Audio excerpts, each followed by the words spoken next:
देखिए, इतिहास का जो एक लेसन है आपका ये है यूरोप में राष्ट्रवाद।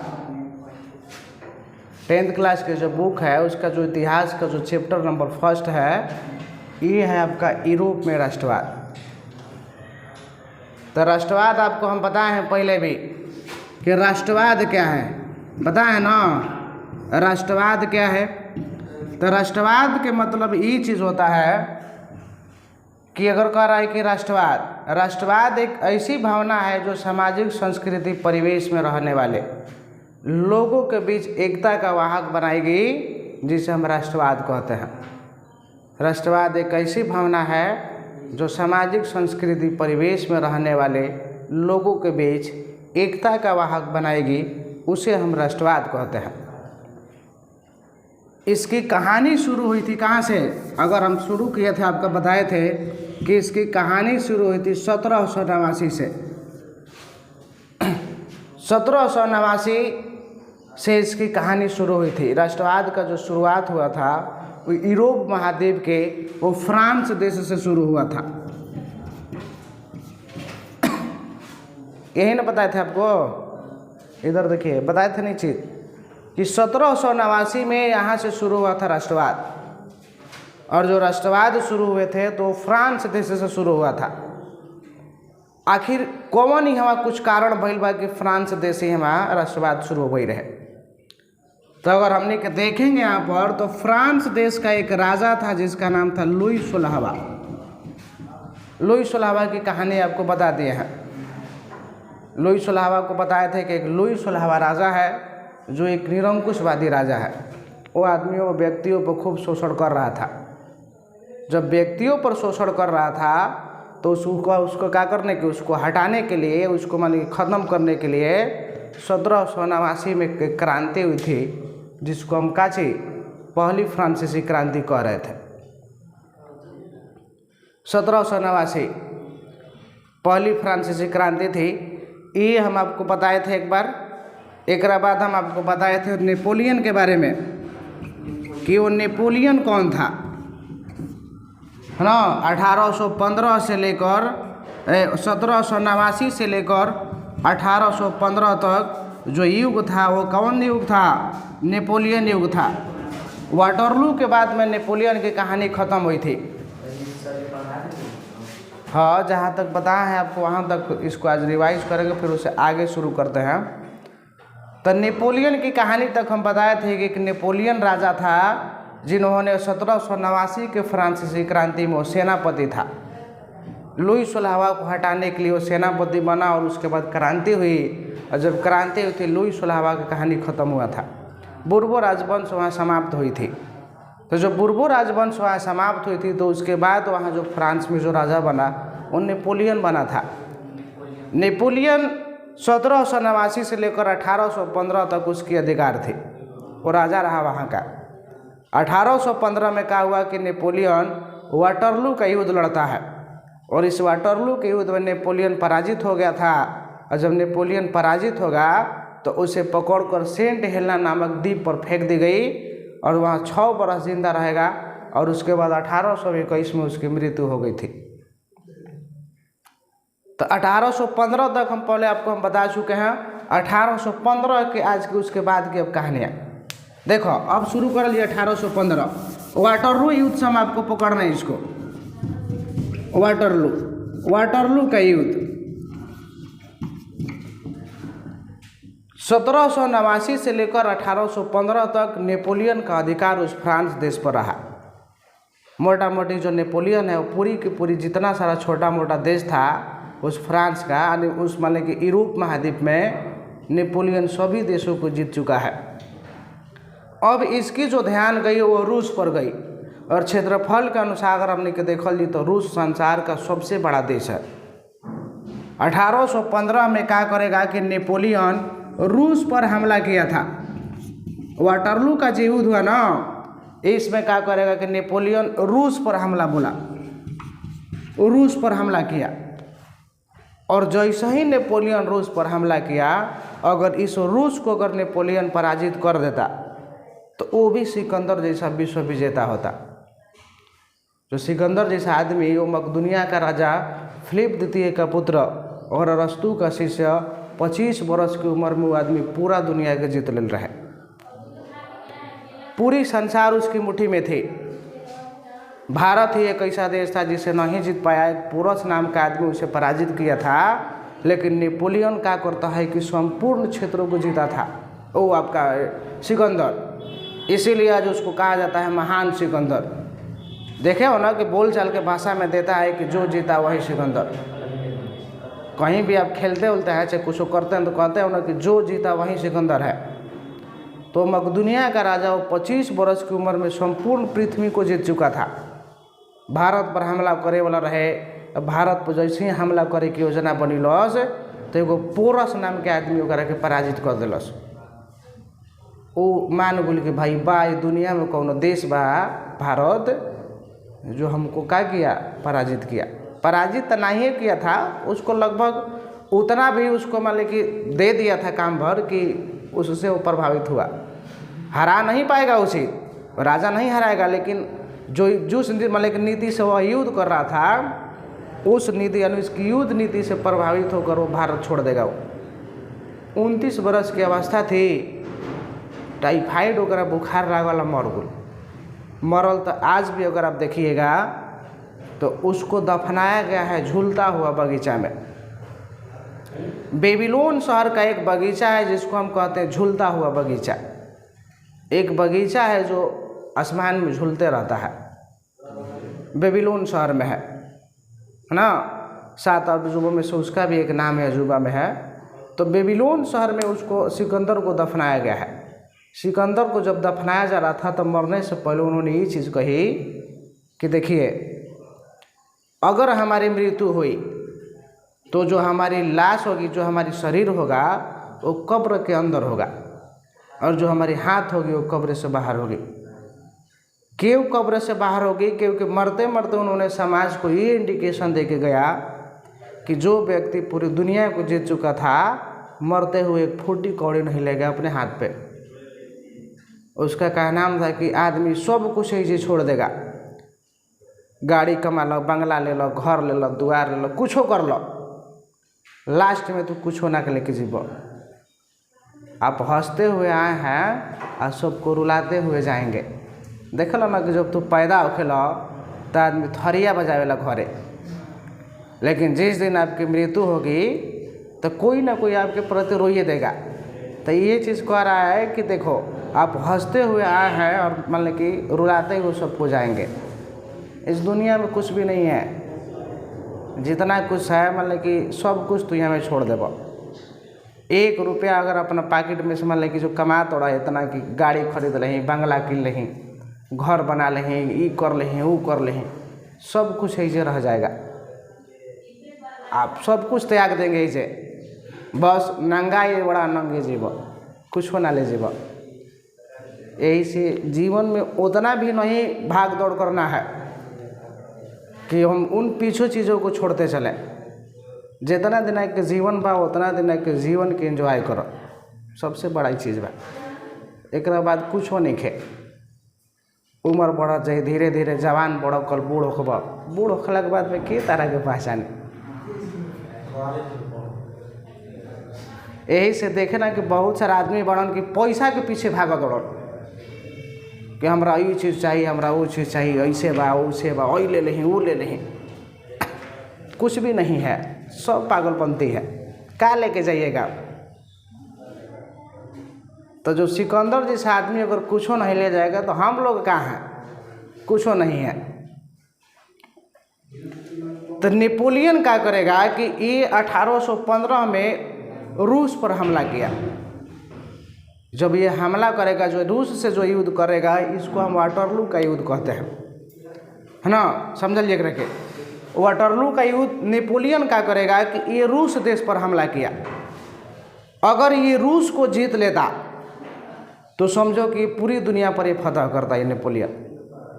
लेकिन जैसे ही 1815 में रूस पर हमला किया, ये रूस के समर्थन में पता चल रहा है कि 5 गो देश आकर खड़ी हो गई रूस के समर्थन में। सबसे पहले रूस के समर्थन में वो देश आके खड़ा होता जेकरा के हम तारा के बतैले रही कि 1799 में सबसे पहले ऑस्ट्रिया को पूरा रौंद दिया है। 1789 के क्रांति के बाद हम बताए थे ना कि 1789 के क्रांति के बाद 1798 में अल्पस पर्वत को पार कर रहा है और 1799 में ऑस्ट्रिया देश के सीमा तक पहुंच गया था। पहुंच कर इसे ऑस्ट्रिया पर हमला बोलेगा और ऑस्ट्रिया को पूरा रौंद दिया ही, पूरा तहस नहस कर देता है। तो जब तहस नहस किया ना ये आई, जब वाटरलू के युद्ध रूस से लड़त हुए तो सबसे पहले ऑस्ट्रिया इस रूस देश को समर्थन की। हेकरा तरफ से पता चला था कि 5 गो देश आके खड़ा भइल बा। अब जैसे ही कहता है कि हेने 5 गो देश आके खड़ा भइल, फ्रांस अकेले पड़ी या नेपोलियन युद्ध में हार जाई। जैसे ही नेपोलियन युद्ध में हार जाई तो पता चलल कि नेपोलियन के बंदी बनैया सन। बंदी के मतलब कि एकरा के रास्ता में बंदी सन आ एकरा के कहियो सन कि बड़ा हमनी के तबाह कैलसी, ये हमनी के खूब तबाह कैले बड़ुए। एकरा के ऑटोमेटिक नाम हुआइल जी, एकरा के आराम आराम से मुआवल जाओ। तो इसको क्या करेगा कि काले पानी की सज़ा दी गई। काले पानी की सज़ा के मतलब कि इसको क्या किया गया कि समुंदर है, सेंट हेलेना नामक द्वीप थी, वो द्वीपवा पर एक हाथ गोड़ बांध के ले जाके छोड़ दिला सन, जा समुंदर के पानी पियत रह। अब ये क्या करेगा कि 1815 में से सेंट हेलेना 1815 की वाटरलू के युद्ध हरा, इसे बंदी बना ली गई। अब बंदी बना के लेके सेंट हेलेना नामक द्वीप पर एकरा के फेंक दिया गया। 6 बरस जिंदा रहे। 1821 में एकर मृत्यु हो गई। नेपोलियन की कहानी खत्म। अब तो जब नेपोलियन की कहानी खत्म हुई तो फ्रांस का तो गद्दी फिर खाली हुआ। तो जब फ्रांस का गद्दी फिर खाली हुआ तो अब पता चल रहा है कि जैसे ही 1815 में हारा रहे वाटरलू के युद्ध, तो युद्धवा जवन देश जीता रहे वो का कल रहे कि 1815 में वियना सम्मेलन करवैल सन। वियना सम्मेलन हुआ। क्वेश्चन पूछता है कि बताइए कि वियना सम्मेलन कब हुआ? 1815। वियना का है तो ये ऑस्ट्रिया की राजधानी थी। जो वियना थी ऑस्ट्रिया की राजधानी, 1815 में वियना सम्मेलन हुआ। इस सम्मेलन का जो चांसलर बना उसका नाम था मेटरनिख।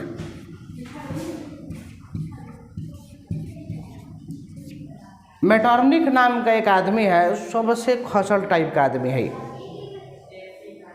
ये कुछो इन सुधार के पक्ष में आदमी वाला ना है। एकरा बस ये चीज़ चाहिए कहेला कि देखो राजा बड़ो न, शासन करो तू, हमरो को तो अपन भी रख। जनता मतलब का होखेला? जनता तो कीड़ा मकोड़ा हड़ा सन। ई प्रकार के एकर सोच विचार बा। एकर का नाम बा कि देखो तोरा के हम राजा बनाओ तनी, तू राजा रह, तू खा, हमरो के खाए के दो।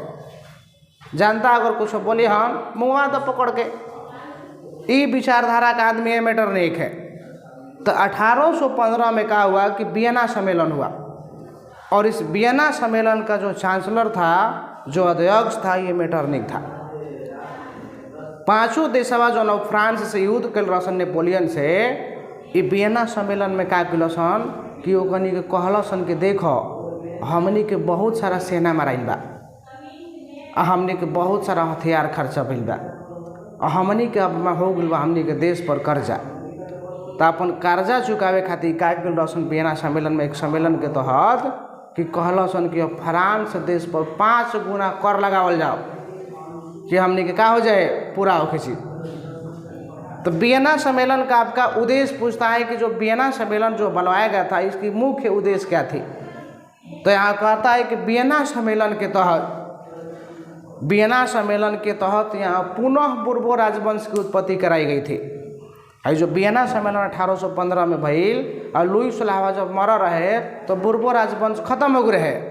तो वियना सम्मेलन के तहत कहा गया कि यहाँ पुनः यहाँ बुर्बो राजवंश की उत्पत्ति कराई गई। और बुर्बो राजवंश की उत्पत्ति कराई गई तो पता चलल कि यहाँ जो राजा बनाओ गुल फ्रांस के, ओकर नाम रहे क्या चीज? लुई 18। लुई 18 ओकर नाम रहे। मेटरनिख एकरा के राजा बनलस कि हम तारा के फ्रांस के राजा बनावत नहीं। है ना। कैसे कि नेपोलियन के मरला के बाद फ्रांस के गद्दी खाली ना भइले तो लुई 18 के राजा बनेला सन। वियना सम्मेलन में ये भी उद्देश्य मान के रखल गई कि कहता है कि वियना सम्मेलन के तहत नेपोलियन द्वारा जीता गया संपूर्ण क्षेत्रों को जो कहता है कि जो नेपोलियन जो क्षेत्र के जितले रहे वियना सम्मेलन के तहत वो सारा क्षेत्र जौना देश से जितले रहे वो देश के वापस कर दिया गई रहे। एवं फ्रांस के नया राजा बनाल गई रहे जकर नाम रहे लुई 18। लुई 18 जौन आदमी बा ये ठीक ठाक आदमी बा। ये कही न कि ठीक बा काम बा तो हर न चलो हम तार काम कर दो तनी तू हमार काम कर दो। ये थोड़ा सा बढ़िया विचार का आदमी था लुई 18। ये कुछ काम करने के पक्ष में था लेकिन पता चलल कि 1815 में बना रहे। आई पता चलल कि 1824 में मर गई। 1815 में बना रहे है ना, 1824 में ही मर गई। बढ़िया आदमी रहे। पता बना कि बढ़िया आदमी के बड़ा जल्दी मृत्यु हो जाला। तो ये बढ़िया आदमी काम हम करत रहे उम्र हो गए कर 1824 में मर गई। तो जब ये 1824 में मरल लुई 18 तब एकरा जगह पर कोई दूसर कोई न बनी राजा फ्रांस के। तो उ जैसे ही मरल ना तो अब यहाँ मान ले कि राजा बनाया गया किसको, चार्ल्स 10 को। चार्ल्स 10वां को राजा बनाया गया फ्रांस का। 1800 मान लें कि लुई 1824 में मरल। और मरला के बाद में अब जो फ्रांस का नया राजा बनाया गया उसे चार्ल्स 10वां को बनाया गया। और चार्ल्स 10वां हेकोरो से बढ़कर बिजोड़ आदमी बा। है तो कुछ रहमो करत रहे, है बिल्कुल रहम नहीं करेगा। 1824 में राजा बनल। खूब 6 साल शोषण कैलस। शोषण खूब चाप के करत उड़े। तो शोषण करत उड़े तो ई का कैलस चार्ल्स 10वां कि 25 जुलाई 1830 को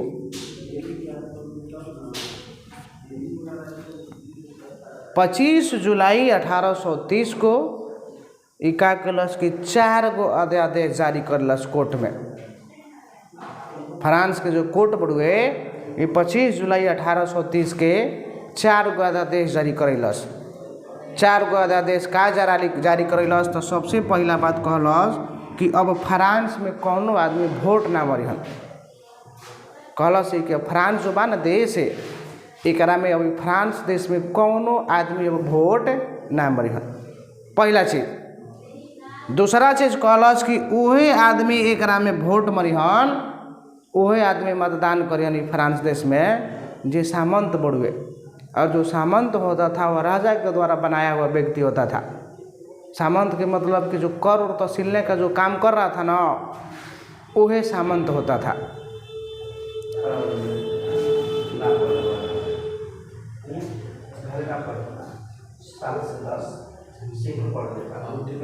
देखो वही सामंत होता था। तीसरा चीज क्या करेगा कि ये फ्रांस पर अधिक कर लगाएगा। कहेगा कि हमारा इतना कर से पेट नहीं के भरत, हमरा के और कर चाहिए, तो ये कर लगाता है।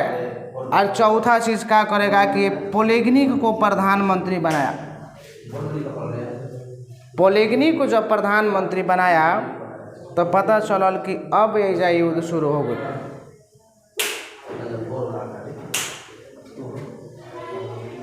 जब युद्ध शुरू भइल तो पता चलल कि युद्ध 3 दिन तक चलल। यहाँ जैसे ही पोलेगनिक के प्रधानमंत्री बनलस फ्रांस में युद्ध शुरू हो गया। फ्रांस की दूसरी क्रांति थी जो 1830 में जो क्रांति हो रही थी।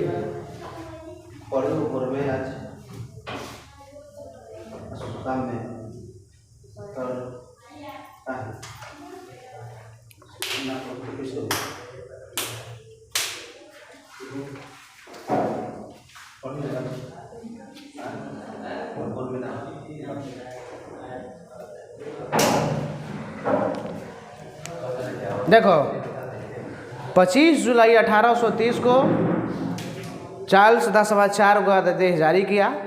ये 4 गो अध्यादेश काची जारी करता तो कही फ्रांस में अध्यादेश कोर्ट में कही कि देखो फ्रांस में अब जितना सारा आदमी बढ़न ये वोट ना मरिहन। जब फ्रांस में आदमी वोटे ना मरिहन तो राजवा तो उहे ना रह जाई।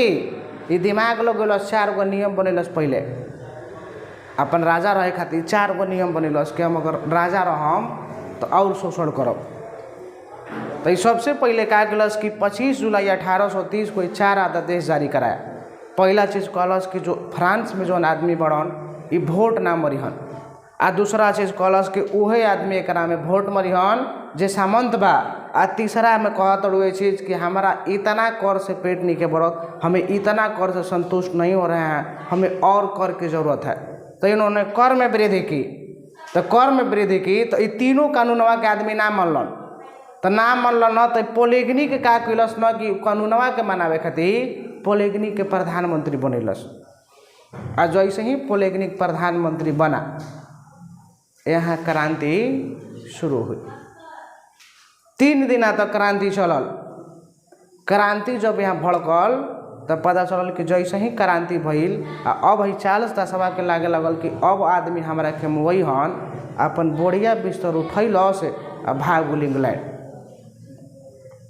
जान गुल के हमरा के मुआ दिए सन। अब हम नियम बना दिलस अलग अलग। आ कौनो देश में अगर कोई भी सरकार अगर अलग प्रकार के नियम बनाएगी तो वहाँ विद्रोह शुरू न होगा। जैसे अभी किसान आंदोलन शुरू हुए। किसान आंदोलन कुछ समय पहले देख लो कि बहुत सारा किसान का किल रहन कि ट्रैक्टर ले लेके आज दिल्ली में दौड़ावत रहन। कैसे कि कृषि कानून जो आया था उसको मान के लोग विरोध कर रहे थे, सरकार के कानूनों से संतुष्ट नहीं थे, जिस कारण से वो क्या कर रहे थे, विरोध कर रहे थे। तो यही चीज़ इजा बढ़ो ना कि जो नहीं कानून बने 40 एकरा से आदमी संतुष्ट नहीं खन। जब संतुष्ट नहीं खन तो ये कानूनवा के मनावे खातिर का किलो सही 40 की पोल एकरा के तरह के एकरा के प्रधानमंत्री बनेलस ना एगो आदमी के ओकरा के प्रधानमंत्री बनलस। जब प्रधानमंत्री बनावेला पोलेगनी को प्रधानमंत्री बनाया था। पोलेगनी प्रधानमंत्री पोलेगनिक, हाँ पोलेगनिक को प्रधानमंत्री बनाया। पोलेगनिक को जब प्रधानमंत्री बनाया तो पोलेगनिक जो व्यक्ति है वो थोड़ा सा अलग विचार का आदमी है। वो क्या करेगा कि एकदम शुरू कर दिया अपना कहानी मनवाने वाला। जनता भड़क गई और जब जनता भड़की तो फ्रांस में दूसरी क्रांति हुई। और जब पता चली कि हमरा के 40 कि अब हमरा के मुआ दियो सन अपन ही क्या करी कि बोरिया बिस्तर उठाई आ भाग जाई इंग्लैंड। है ना, समझ में आई ना। अब देखिए इसके बाद जब इंग्लैंड भाग गया 40 तो अब पता चला तोड़ुए कि अब फिर न फ्रांस के गद्दी खाली हो गई ले। तो जब फ्रांस के गद्दी खाली भइल तो अब वहाँ स्थापना हुआ था आर्लियंस वंश का। जैसे ही भागल वो मान लो कि फ्रांस न वैसे ही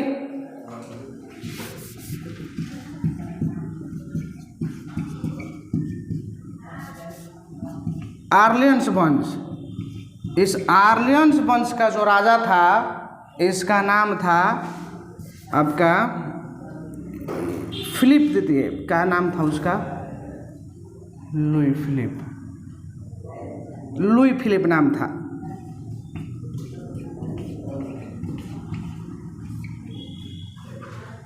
गिजो को प्रधानमंत्री बनाएगा। देखो 1830 में गद्दी उद्दी छोड़ के भागुल पड़ो 40 इंग्लैंड। जब इंग्लैंड भागल तो यहाँ से बुर्बो राजवंश की समाप्ति हुई। जब बुर्बो राजवंश की समाप्ति हुई तब पता चला था कि अब उस बुर्बो राजवंश के जगह पर फ्रांस में आर्लियंस वंश की स्थापना हुई थी। और जो आर्लियंस वंश की स्थापना हुई थी तो जो उसका राजा बना उसका नाम था लुई फिलिप। लुई फिलिप नाम का एक आदमी है जो वहाँ राजा बन रहा है 1830 में। 1830 से लेकर ये 1840 तक शासन कैलस। बढ़िया थोड़ा सा कुछ शासन ठीक ठाक कैलस। अब पता चलता है कि ये देखो ये का कैलस लुई फिलिप जो आदमी बा ना ये गरीब आदमी संगे रहल पसंद ना करत रहे। ये गरीब आदमी संग रहल ना पसंद करत रहे। ये आदमी अमीर आदमी संग रहल पसंद करत रहे। अब एकरा शासनकाल में क्या होते हुए कि इसके शासनकाल में पता चल रहा है कि 2 यहाँ वर्गों का उदय हुआ। दो गो समाज बनल। एक था श्रमिक वर्ग, यहाँ इसके साम्राज्य में समाज दो वर्गों में बना। इस एक था श्रमिक वर्ग और एगो था पूंजीपति वर्ग।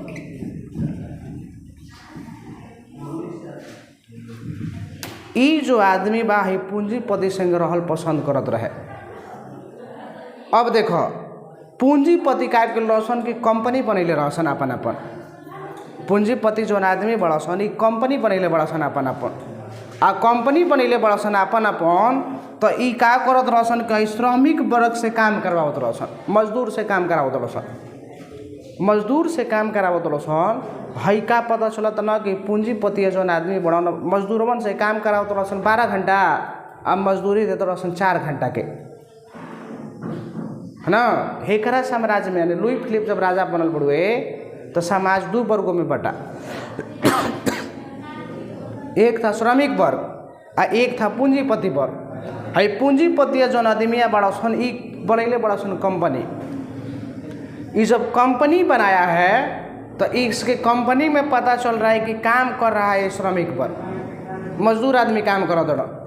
मजदूर जब काम करत रहा कंपनी में तो ये पता चला था कि काम करावत रहसन 12 घंटा आ हेकनी के मजदूर देते रहसन 4 घंटा के।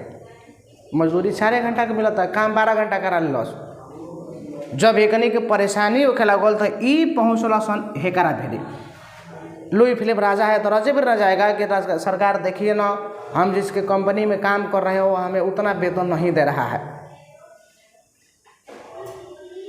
ई आदमी क्या करत रहे कि हेकनी से एकर मिलाप बुड़ गए। हई डायरेक्ट हेकर मुंह बंद रहे, एकरा के बोड़ा पैसा भेजवा देते रहसन। हई लुई फिलिप के हई क्या करत रहसन कि डायरेक्ट यहाँ ट्रांसफर कर देते रहसन पैसा, कि बस तो हाली तारा चुप रहे के बा, तारा कुछ हो बोले के नहीं खे, कतनो तारा बेरी काहे ना बसनो। हई डायरेक्ट इसको मान के कर दे दिया है, डायरेक्ट इसको दे दिया है। पूंजीपति जो आदमी बड़न हेकरा के डायरेक्ट पैसा दे दिल बड़सन पहले ही। तो जब हेकरा के पैसा मिल गई, अगर हई अपन बात लेके एकरा बेरी पहुँचिए सन तो कुछ सुनी ना सुनी, शोषण होने लगा यहाँ मजदूरों के साथ। तो जब मजदूरों को शोषण होने लगा तो धीरे धीरे यहाँ क्रांति भड़की। तो जब क्रांति भड़की तो ये कहानी था 1840 की। 1840 में सब चीज़ हो रहा था। जब हेकरा लागे लगल कि अब ई मामला हाथ से बहरी जाए लगल, है ना, तो ई का किलस न कि गीजू को प्रधानमंत्री बनाया। एक गीजू नाम के आदमी के प्रधानमंत्री बनैलस। आ जैसे ही है गीजू प्रधानमंत्री बनल तो ई तो कुछ दिन संभाल के चलल, लेकिन अब हेकरो बस के बात नहीं खे। पता चलल ना कि लुई फिलिपो हेकनी से पैसा लेके लगल आ हईहो हेकनी से पैसा लेवे लागल। अब हेकनी के अगर पहले तो जात रहे तो कुछ सुनियो लेत रहे, हुकारियो भर देत रहे। अब देखा था हेकनी के तो दूर ही से मार मार के भागवावे लगल कि कहाँ रे भाग, जो तू जैसे तोरा रहे के बात ऐसे रह। राजा इस प्रकार के वहाँ उस प्रकार काम करने लगा। तब का भइल कि क्रांति भड़कल। और जब क्रांति भड़कल तो 1848 में क्रांति भइल हेकरा प्रति। जैसे ही क्रांति भड़कल इहो अपन बोड़िया बिस्तर उठैलस, भाग गेल इंग्लैंड। 3 क्रांतियों को हम आपको बता दिए। कौन कौन 3 को क्रांति? एक थी 1789, एक था 1830, एक था 1848। याद रखिए 3 गो फ्रांस में क्रांति हुई थी। यहाँ राजा था कौन? लुई 16वां। यहाँ राजा था चार्ल्स 10। यहाँ राजा था लुई फिलिप। है लुई फिलिप राजा है जो 1848 के क्रांति करेलस। है 2 गो क्रांति समझ में आवत ना। 1830 के क्रांति का रहे कि 25 जुलाई 1830 के और चार्ल्स 10वां नाम के आदमी 4 गो नियम बनैलस। 4 गो नियम में ये चीज़ कहत हुए कि अब वहाँ के आदमी वोट ना मरिहन। दूसरा चीज़ कहलस कि वही आदमी वोट मरिहन जे सामंत बा। और तीसरा चीज़ कहलस कि अब फ्रांस पर अधिक कर लगी। और तीनों चीज़वा के मनवावे खातिर चौथा चीज़ का बन रहे कि पोलेगनी के प्रधानमंत्री बनिल रहे। जैसे ही पोलेगनी को जब प्रधानमंत्री बनल 1830 में क्रांति भड़क गई थी। और जब 1830 में क्रांति भड़क गई तब पता चलल कि अब राजा के लागे लागल कि पब्लिक हमरा के मुआ दिहन, अपन बोरिया बिस्तर उठैले रहे, भाग रहे इंग्लैंड। 1830 के क्रांति की कहानी था। 1848 की क्रांति की जो कहानी था, 1830 के बाद हम पहले की तरह के वहाँ बूर्बो राजवंश की समाप्ति हो गई थी। आर्लियंस वंश राजमाले के नाम के एक राजवंश फिर से वहाँ फ्रांस में उत्पन्न हुआ था। आर्लियंस वंश का जो राजा था ये लुई फिलिप था। लुई फिलिप की कहानी बतैला हने कि एक साम्राज्य में जो भी राजा रहे, समाज दो वर्ग में बट गए रहे। एक रहे श्रमिक वर्ग और दूसर का रहे पूंजीपति वर्ग। पूंजीपति का करत रहसन कि पूंजीपति डायरेक्ट एकरा के पैसा ट्रांसफर कर देते रहसन, है ना जात रहे कि नहीं भी डायरेक्ट बड़ा बड़ा पैसा भरवासन, हेकरा के लेके दे दसन, है हेकरा के पैसा दे देते रहसन। तो हेकरा के जब ये पैसा दे देते रहसन, हई का करत रहसन कि हेकनी पर शोषण करत रहसन। हेकरा पर डायरेक्ट राजा शोषण नहीं करते, हई हेकनी पर शोषण करत रहसन। हई कंपनी बड़े बड़े खोलने बड़सन, आ कंपनी खोल के आई का करवा रहा है कि इन श्रमिकों से मजदूरी करवा रहा है। हई अधिमियन से हेकनी से मजदूरी करावत लड़सन, जबरदस्ती काम करावत लड़सन। हो 12 घंटा काम करे लड़सन, आ पता चलल कि मजदूरी देते लड़सन 4 घंटा के। तो 4 घंटा के हई अगर जात लड़सन राजा भी अपन कोनो बात लेके, राजा बा ओकनी के भगा देता पहले कि कहाँ रे भगाइए नहीं देगा क्योंकि इसको पैसा मिल रहा है, इससे इसी का ना बात वो सुनेगा।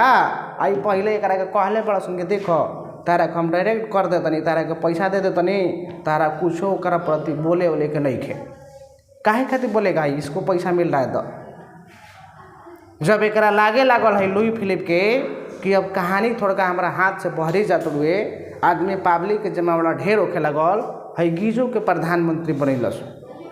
और जैसे ही गीजो के प्रधानमंत्री बनैलस तो गीजो का करत हुए कि इहो अब हेकनी से डायरेक्ट पैसा लेवे लागल।